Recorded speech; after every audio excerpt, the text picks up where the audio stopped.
আজকে আমি 3 দিন থেকে হাঁটার চেষ্টা করতেছি, তাও হাগা হয় না। এই কষ্ট কাঠিন্য আমি ভুগতেছি, কত প্রেশার দিতেছি। ও তাই নাকি বোনু? তোমার কি হয়েছে গো? তোমার আগা ভালো হচ্ছে না, এবার তুমি কি করবা? একটা উপায় বলবো তোমাকে। তুমি তার ছোট নয় যে মাথায় তেল দিলে যে হাগা হয়ে যাবে। একটা উপায় আছে, আঙুল ভরো, নাইলে একটা পানের মোটা কোথা থেকে জোগাড় করো, দিয়ে সেই যে জায়গায় হাগা হয়েছে না ঠেকাও, দেখো টুক করে বেরিয়ে পড়বে, কি আরাম লাগবে। দেখো দেখো একবার চেষ্টা করে দেখো। যত সব ভীমরতি, কোথা থেকে আসছে এরা? বলছি ভিডিওটা শুধুমাত্র মজার জন্য বানানো, কাউকে আঘাত করার জন্য নয়। এটা দেখবা, মজা নেবা, আর হালকা করে ভুলে যাবা। কাই করে ঝগড়া করার দরকার নেই, ওকে? গার্লফ্রেন্ডকে সেক্স করে এক্স বানাতে তো সবাই পারে, কিন্তু গার্লফ্রেন্ডকে সম্মান দিয়ে বউ বানাতে সবাই পারে না। জ্ঞানী বাবা, তুমি এতদিন কোথায় ছিলি গো? কি বললে তুমি? গার্লফ্রেন্ডকে সেক্স করে এক্স বানানো যায়, কিন্তু বিয়ে করা যায় না? আরে গার্লফ্রেন্ডকে শালা জীবন দিয়ে ভালোবাসতাম, সে 12 ভাতারিকে। সে শালা বাঁশ দিয়ে চলে গিয়েছে। তাকে আমি মুখ চেপে কথা বলতাম, সে কি করেছে, আমার মুখে মুখে দিয়ে চলে গেছে। একটা বুড়ো কাকুর সঙ্গে বিয়ে করেছে এখন। তাই তুমি এখনো বলছো সেক্সকে এক্স করে বিয়ে করা যায় না? আমি তো চেয়েছিলাম কিন্তু পাইনি।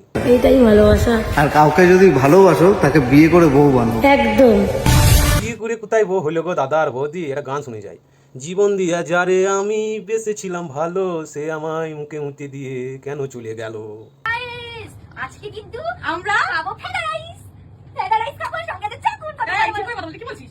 এটা যাওয়ার তাই তো বলবো না। গাইস দেখো দেখো কত ঝরঝরে ফ্রাইড রাইস, আর এখানে চাকুন দিয়ে বলছিস এটা তুই। আমাদের দিদি তো নাম শুনেই মাথায় মাল উঠে পড়েছে। বলছি দিদি, তা অশিক্ষিতর বংশ নিয়ে আসলে এরকমই হবে। ও তো ফেরা রাইসটাকে বলছে ফেদা রাইস। ভাগ্যে ভালো দিদি তুমি ওল রান্না করেনি, ওলটাকে নাহলে আবার বলে তো হোল চচ্চড়ি করেছে তো। দেখো দিদি, অশিক্ষিত বংশধর, ওল ফোল রান্না করে দিও না, তাহলে আবার বলে দেবে। বুঝেছি তো, খারাপ ল্যাঙ্গুয়েজ। পুরুষ নাকি দেহের পাগল? আরে বোন, পুরুষ যদি দেহের পাগল হইতো তাহলে টাকা দিয়ে ওই দেহটারই কিনে নিত। কোনো নারীর মায়ায় পইরা রাতে কান্না করে বালিশ ভিজাইতো না। মারা।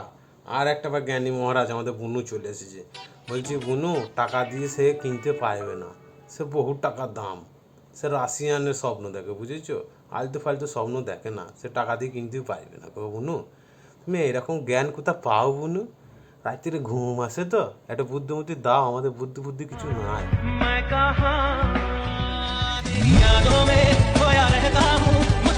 কি হয়েছে দিদি, তুমি এরকম করে কাঁদছো কেন? আর মদ মারছো কেন? বাংলা লিপস্টিক পরে কে মদ খায়? ব্রেকআপ হয়েছে নাকি? আমি তো তোমার দুঃখ থেকে আমার তো দুঃখ লাগছে, খুব দুঃখ লাগছে, দুঃখ লাগছে। ব্রেকআপ হয়েছে। আমি শুনেছিলাম ঘোষের দুধে জল মেশায়, এ শালা ওপেন দুধে জল মেশাইছে। পেছনে দুধে মেশাই তাও এটা বোঝা যায় না, এ তো দুধে ওপেন জল মেশাইছে। এ দুধ কাউ খাবে? আর হ্যাঁ, কাউ খাবে দুধে জল মেশাইলে? আরে দুধে অত জল মিশিও না, চলো চলো। ठीक है।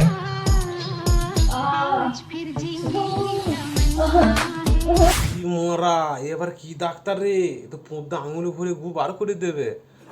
আমার মনে হয় সেই বুনুটার দরকার, যার হাক্কা হচ্ছে না 3 দিন ধরে। আমি ওকেই পাঠাবো ওর কাছে, দাঁড়াও, সব হাগা বার করে দেবো। আজকে আমি 3 দিন থেকে হাঁটার চেষ্টা করতেছি, তাও হাগা হয় না। এই কষ্ট